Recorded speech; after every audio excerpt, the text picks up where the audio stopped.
But on the first day of the week at early dawn, they went to the tomb, taking the spices they had prepared.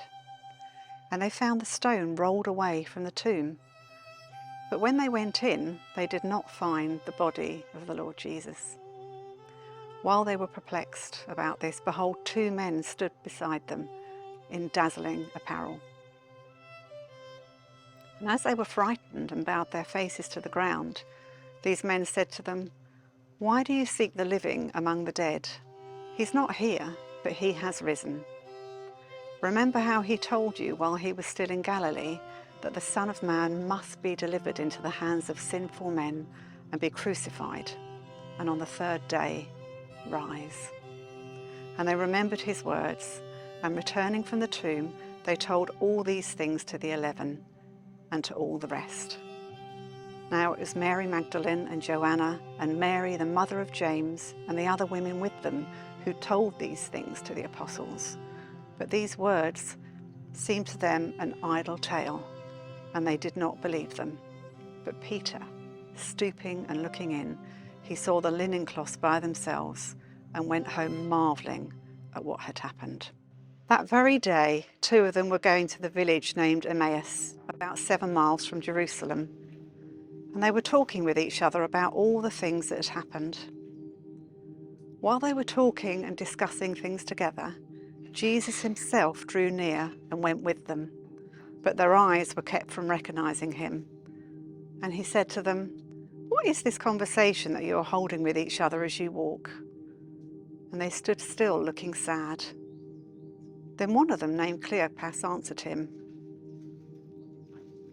"Are you the only visitor to Jerusalem who does not know the things that have happened here in these days?" And he said to them, "What things?" And they said to him, "Concerning Jesus of Nazareth, a man who was a prophet, mighty in deed and word before God and all the people, and how our chief priests and rulers delivered him up to be condemned to death and crucified him. But we had hoped that he was the one to redeem Israel.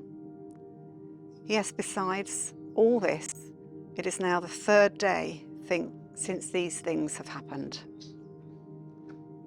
Moreover, some women of our company amazed us. They were at the tomb early that morning, and they did not find his body.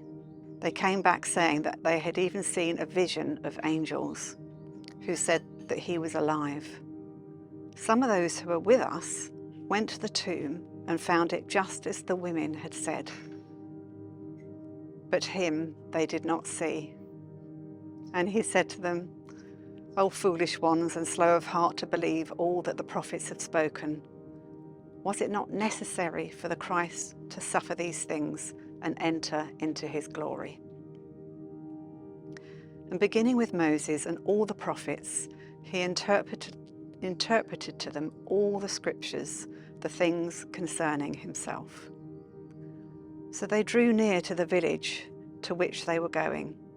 He acted as if he were going farther, but they urged him strongly, saying, "For it is towards evening, and the day is now far spent." So he went in to stay with them. When he was at a table with them, he took the bread and blessed it and broke it and gave it to them.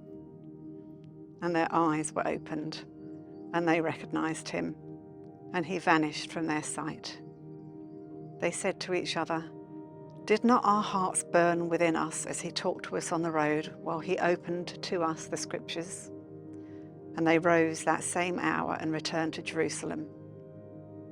And they found the 11 and those who were with them gathered together, saying, "The Lord has risen indeed, and he has appeared to Simon."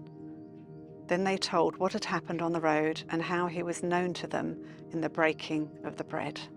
As they were talking about these things, Jesus himself stood among them, and he said to them, "Peace to you." Bless you, everyone. Have a lovely day.